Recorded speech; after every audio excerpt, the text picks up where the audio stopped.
Gentlemen and scholars. Today I want to talk about a topic that I find very, very interesting, which you probably know at least a little something about. It's passport bros. So, in case you don't know what a passport bro is, it's basically a dude, probably from the US or the UK, who moves to a place usually just to fuck, usually just to find girls to date, hook up with, sometimes marry, but not really. And they do this by going there, like they're usually a white guy or something. And, they take advantage of, usually it's a place where it's cheaper. So they'll go to like to Thailand or Brazil or Costa Rica, or actually, I'm in Ecuador right now. No, I'm not in Ecuador. I'm in Colombia. I was in Ecuador. I'm in Colombia right now. And I'm in Medellin, which is a huge passport bro hotbed.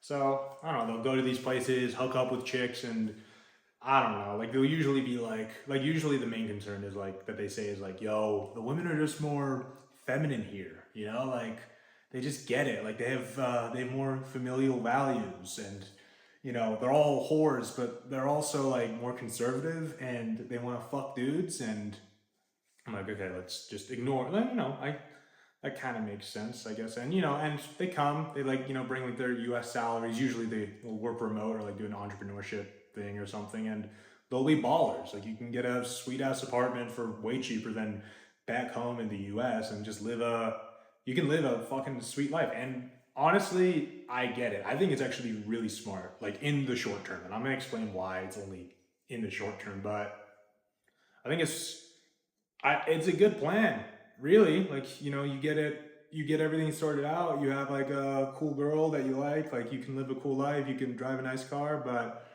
in this video, what I really want to do is just talk about like, I think in the long term, it's fucked. And let me explain. So, like I said, um, I think I think it is good, but okay, let's say theoretically you want to do more than like 5 years plus. Because I think best case scenario, you come to Colombia, you come to Thailand, you have your fun, you spend like a few years here and there, and eventually, like you make some friends, and eventually you go home. Like you go back to the US. That is your home. Or, you go somewhere that's more stable. But let's say you do like 10 years. You find a girl, you settle down, you have a wife. Like that leaves a lot of problems that I don't think many guys are equipped to deal with. So let's start off with one. You're making a living by doing remote jobs. Well, as we've all seen, in recent years, companies don't really like remote jobs. They're doing the come back to the office life, and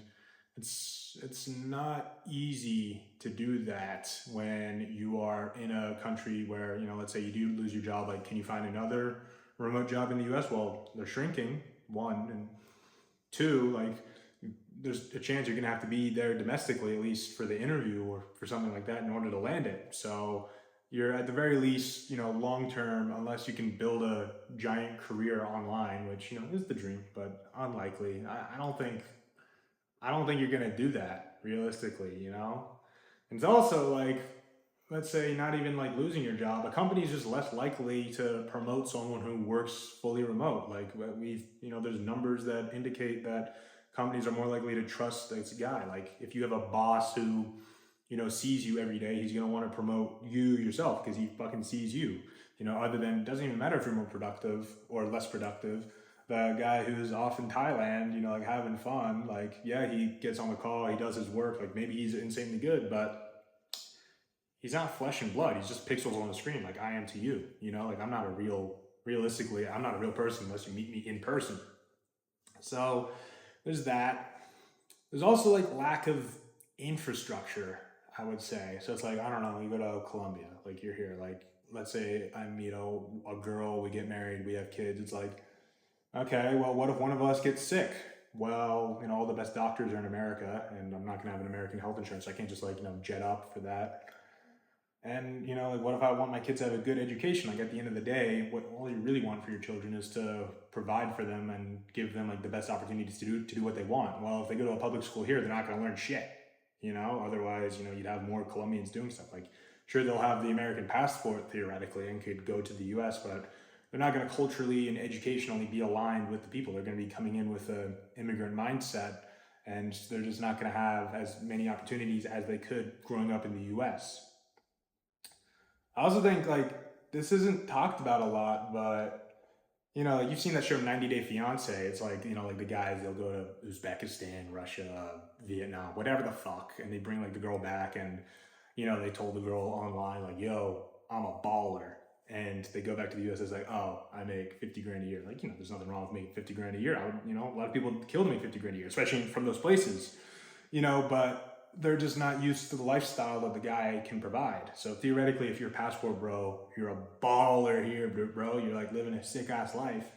You go back to the U.S., you're not going to be as much of a baller. Like your wife is, that's gonna be shitty. Like if you do end up going back with your wife, which she probably wants, because a lot of these women, they recognize that they're not going to have many opportunities in these countries, and America, regardless of what you think about it now, is still probably the best place in the world for enterprise, for opportunities. So they go back, and it's way less than what they're used to, and that's kind of fucked for them. So I don't know. Like I said, like smart short term, it's kind of fucked in the long term. Being a passport bro, like it's not gonna work out. And I mean, that's my main concern. I don't like the whole like women like domestic women like in the US being like, oh, you can't handle me, like, oh, you can't fuck girls, so you go there. I'm like, yeah, just I don't know. I'm just personally, I just be like, yeah, like, I would. I mean, you're not being very nice right now. I don't know. I don't know if I can comment on the whole like the chicks abroad are more feminine, more with their divine feminine, but they do. If you claim it and if you benefit from it, do your thing. It's like I don't really have a strong opinion about that either way. But sorry, I'm just checking the notes here. Yeah. So yeah, but to conclude, I would say there's only one true winner in the whole passport bro economy, and I would say that's the middle-aged men who come out. So I'm talking about like dudes who are like 40s, 50s, 60s who, they get divorced from their wife. Like the kids want nothing to do with them. They want to have a little bit of fun, so they move to Thailand. Like you've seen like that show White Lotus. Like I think in season 3, I think his name is Greg. The guy who plays Uncle Rico, he's living that life. He's like wealthy as fuck. Like he had the kids back in the U.S., but they're all grown up now, and now he can like chill with like his younger women. And I think they call dudes like that LBH, like losers back home. I like that. I like that. That's a funny saying. They cooked there, if you ask me. But yeah, because like if you think about all the problems I just laid out, like they don't have to deal with it. So monetarily, like hopefully they have a retirement fund to just drain it early. It's you're gonna live a better life. Your money's gonna go, whatever you have in the retirement fund, the money's gonna go a lot further in fucking Bangkok than it is back in LA. So they don't have to worry about money or career. The girls, like if they can get, I think they do. I think they do fuck. But I mean, I don't think they're kidding themselves into being like, this is she's in love with me for me. Like if they're semi smart, I think they know like, yo, this is a transaction. Like maybe I'm not giving her money up front, but it's like she's with me for the lifestyle that I can provide, which the other guys can't. Like if you're a passport bro, you're pricing out all the local dudes, and they're gonna be pissed. But I don't know, if you're middle age, it's like if you've already, you're probably in the stage of your life where you've already had the children, so it doesn't really matter. So I don't know. I think that would be the move. Like honestly, if you're gonna do it right, be the old guy. Those guys are crushing it. But I think best case scenario, if you're like a guy like me, like you're in your 20s, don't do it. Like don't be serious about it. And what I mean is like I think it's important to travel the world. I think that's awesome. I think you really need to. Too many people are staying like their own place. Like they don't like challenge themselves. They don't go to different places. I think grow as a person. Go maybe don't go for the reason of like I'm gonna fuck all the Thai women. No females though, just the women. Like nah, don't do that. Like go to one of these places, challenge yourself. Like I don't know, learn a language, learn about the culture, culturally, let's say cultural capital.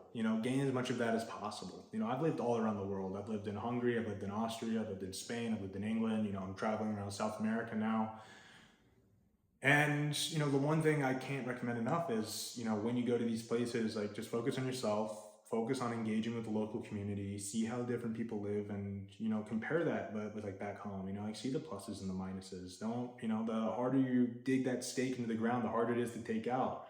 If you spend 15 years in Colombia and you suddenly want to go home, like you're not really gonna have a network of friends, colleagues, like your family, you're probably not going to be on the best terms with. Like it's going to be hard. But if you, travel for a few years, early 20s, go to a country, engage with people, do well, like become a more rounded human being. So then when you go back, you can get the best of both worlds. Then you can still stay in touch with your local community, still grow as a person back home, but be able to look back on the experiences that you've had in these cultures, in these communities, and be like, okay, I'm gonna apply that to my real life.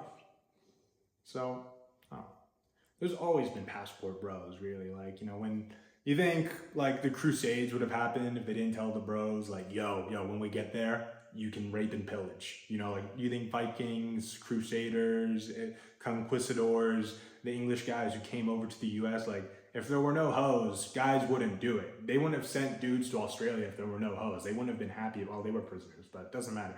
It's always been a thing. It's always been a thing. But that the thing about the pricing, the thing about like being rich, like that wasn't always the thing. There wasn't always the internet that allowed someone to, earn an American salary while in Mexico, which, has its own problems. And maybe I'll talk about that in a future video. But yeah, like because of that, like if I was a pilgrim, like washing up on the seas of the United States of the New World in the 1600s, and I was like, here's a button, that would have gone like the hose, the huzz, they would have gone crazy. But like I can't do that forever, and I'm not gonna be earning more buttons because you know I'm a settler. I'm living in the U.S. now. I got to get used to that life. And because of that, my children and my grandchildren would have been raised in a certain way, and there was just no going back.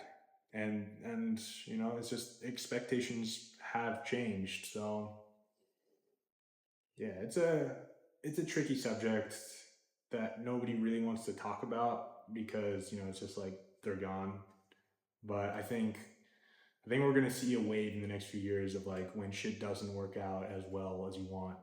You've kind of put all your eggs in this basket, and there's no backup plan. And I think you need one of those in life, especially with this stuff. You know, like I said, just focus on being a well-rounded human being, a culturally enlightened, increase cultural capital, increase whatever you can, and when you get back home in your mid to late 20s or whatever, just then you can focus on the more important stuff, I would say. So that's all for today.